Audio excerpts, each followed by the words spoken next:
Padre, y del Hijo, y del Espíritu Santo. Amén. Feliz domingo a todos ustedes, queridos hermanos, hermanas en Cristo. El Señor hoy nos abre su corazón y nos muestra el deseo ardiente que tiene de entregar su vida, de amarnos hasta el fin. Porque de eso se trata cuando Él dice, he venido a prender fuego a la tierra. Y cuánto deseo que ya esté ardiendo. Pero ese fuego que Él quiere arrojar en la tierra, es el fuego de su amor. Es como el fuego que sentía el profeta Jeremías en su corazón cuando su palabra era contrariada y entonces se encuentra en crisis y dice, pero es que tu palabra no la puedo dejar, Señor. Es como un fuego que me arde en los huesos. Cuando encontraba palabras tuyas, dice, las devoraba. Y quiero volver a eso. En su crisis vocacional es ese ardor, como los discípulos de Emaús, que dicen cuando Jesús les iba anunciando su vida a través de los profetas, dice, no era que teníamos como un fuego que nos ardía, cuando Él nos contaba las Escrituras y nos hablaba de Él. Y es ese fuego mismo que los llevó a ellos, es el ardor, es el entusiasmo, es la pasión por Cristo, la pasión bien entendida, que los lleva a volver en la noche, a anunciar eso a los otros discípulos, a los apóstoles. Entonces se trata de un fuego devorador que nos quema por dentro, pero que nos lleva afuera. Es un fuego que nos ilumina. Es como la zarza ardiente donde Dios se manifestó a Moisés. Es ese fuego que guiaba al pueblo por el desierto, ese fuego que manifiesta esa presencia de Dios que ilumina, que nos da el calor del amor, y nos saca de nuestra inercia y nos mueve hacia adelante y nos purifica, como purifica el fuego el oro, así el Señor purifica. Entonces hay un cambio, porque Jesús habla de un bautismo. Entonces fijémonos que San Juan nos dice, ¿no?, en el Evangelio, de que cuando Juan Bautista dice, él la bautizaba con agua, yo bautizo con agua, pero Él viene a bautizar con el Espíritu Santo y con fuego. Es ese fuego que transforma, ese fuego que nos da, como el Espíritu Santo descendió como lenguas de fuego sobre los apóstoles, y de ahí se les fue el miedo. Entonces, ese fuego nos ayuda a enfrentar el miedo, nuestros miedos. Estamos con muchos miedos en este tiempo de pandemia, especialmente aquí, porque nos pone miedo. La policía, si uno no hace todas las cosas que te piden y las anuncias, las pones en tu celular como ellos te piden, todos los análisis que te piden, te llama y te viene a buscar y te lleva y te intimida, especialmente a los que no son residentes. No es mi problema, el problema de la gente que está trabajando acá como extranjeros. Yo soy ya residente. Entonces, ese fuego nos saca el miedo y nos lanza. Entonces, por eso dice, yo no vine a traer paz. ¿Qué paz? No es que le dio la paz a los discípulos. ¿Qué paz es la que Él no vino a traer? No vino a traer esa paz, la paz romana. La paz de que quédense quietos, no hagan nada, no se rebelen, porque si no los matamos.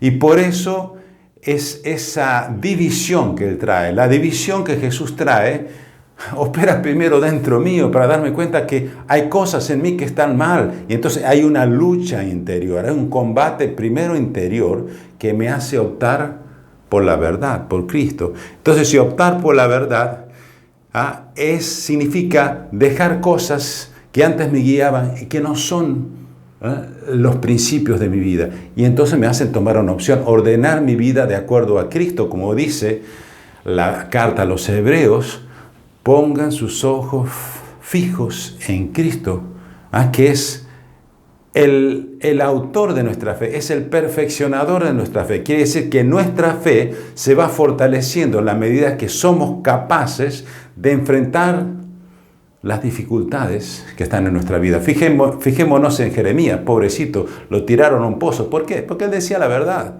que el rey ni sus ministros que lo adulaban, la gente que estaba alrededor, podían ver, pero era una cuestión política, de saber leer la política. Los egipcios siempre le decían a los judíos, los israelitas, no, ustedes vayan en contra de los asirios, vayan en contra de los babilonios, que nosotros los vamos a ayudar, hagamos una alianza, sí, pero los dejaban ellos como escudo. ¿Ah?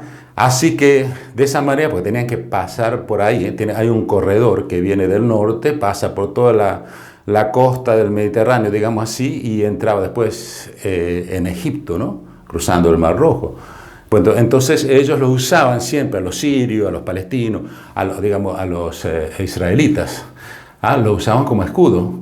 Entonces Jeremías dice, no sean tontos, lo tenés al rey Nabucodonosor ahí en las puertas, te está citando, no tenemos ni pan para comer. Y no te das cuenta que no tiene sentido aliarse con un rey que te está usando, a mí el faraón.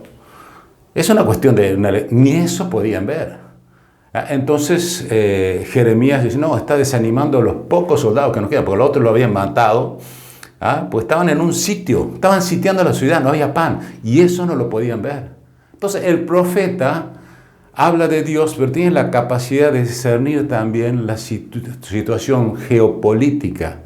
Entonces esa división que nosotros tenemos, una capacidad de discernir lo que Dios nos dice, pero Dios nos habla también a través de la situación. No podemos no ver lo que está aconteciendo en nuestro ambiente, en nuestro mundo, sin saber de que Dios también nos habla ahí. Tenemos que saber leer, pero viendo las cosas como el profeta desde Dios. Entonces es ahí donde se produce esta división dentro mío. Esto es de Dios, esto no es de Dios. Entonces ese 2 contra 3 y 3 contra 2 se produce primero dentro mío. Y eso se traduce en la sociedad. Por eso es que los cristianos que supieron enfrentar esa lucha interior, supieron que tenían una interioridad, que tenían una libertad interior, y que no era cuestión de seguir, por ejemplo, la adoración del emperador, como te lo decían ahí, y que se podían rebelar a eso, y por eso enfrentaron la muerte. Jesús murió, lo mataron, por decir la verdad. Lo mismo le pasó a Jeremías, lo tiraron al pozo por decir la verdad. Y el que lo salvó a él no fue un judío, fue un etíope, o sea, casi egipcio. Fíjense, él estaba en contra de aliarse con los egipcios y uno de ellos lo salva, no los de él. Entonces, este fuego devorador es algo que nos tiene que animar a ser testigos hasta la muerte. Lo que pasa es que estamos criando una generación de cristal. Nuestros jóvenes están, como decía el Papa en Canadá, muchos de ellos, dormidos con un celular, o con las drogas, o con el alcohol, o con las diversiones, y si no, en el mejor de los casos, con una ideología que los aliena. Y cuando nosotros le presentamos a Cristo, cuando un joven acepta a Cristo, entonces sí, que eso es transformador. Necesitamos jóvenes, ya no me estoy poniendo viejo, necesitamos jóvenes que nos animen, que nos sacudan, que hagan lío, como dijo el Papa también en Brasil. Que hagan lío en el buen sentido, que creen esa división, que no nos dejes aceptar cómo está la situación, status quo. Entonces, y yo vivo una situación así aquí, ¿no? Porque hay mucho totalitarismo y la gente vive así, pero por lo menos tener esa capacidad de discernir y no aceptar las cosas así como vienen, como nos las hacen creer, tener la capacidad de luchar interiormente para una lucha exterior. Eso requiere fortaleza. La virtud de la fortaleza no es solamente atacar, sobre todo en este momento es saber defender. Ser testigos de Jesús hoy en este mundo. Ese es el fuego que nos tiene que transformar, aunque eso nos traiga críticas, porque hoy cualquier cristiano, cualquier católico que se mantiene en la doctrina de nuestra fe, por ejemplo, en cuestión de la vida, desde la concepción hasta la muerte, en cuestión del matrimonio, como en la unión de un hombre y de una mujer, en la cuestión de todo eso que surge con la ideología de género, cuando tú te pronuncias con la verdad, vas a ser atacado, te van a tirar a un pozo, te van a escrachar. Pero ese es el testimonio que como cristianos tenemos que dar. Esa es la división.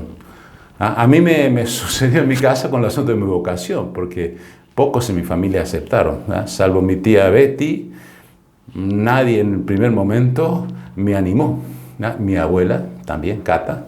¿Ah? Entonces, solamente ellas, mi abuela Rosa, yo creo que ni hablé con ella, pero ella hubiese estado a favor. Pero mi abuelo me decía, ¿qué va a la iglesia ahí si no te dan de comer? Mi abuelo, mi nombre es Antonio. Y a veces mis padres también, ¿qué estás todo el tiempo haciendo en la iglesia? Al final no sos el mismo. No te cambia eso. Y eso en un momento fue crítico, pero eso me ayudó a formarme, eso me forjó. Eso fue lo que transforma, es el fuego interior de Cristo. Entonces, tener a Cristo en el corazón nos anima, nos da fuego, nos ilumina y nos ayuda. Él es que transforma, a transformar nuestra familia, la sociedad. Eso es lo que el Señor obra. Entonces, como testigos de ese amor, somos bautizados ahí, en la cruz. Como les preguntó Jesús a los discípulos, a los hijos de Zebedeo, cuando querían estar uno a la derecha, otro a la izquierda, ¿ustedes están dispuestos a beber mi cáliz? ¿A aceptar el bautismo, a recibir el bautismo que yo voy a recibir? Sí, ese es el bautismo. ¿Estamos dispuestos? Sí, tenemos ese fuego del amor de Dios que nos anima. El Señor los bendiga.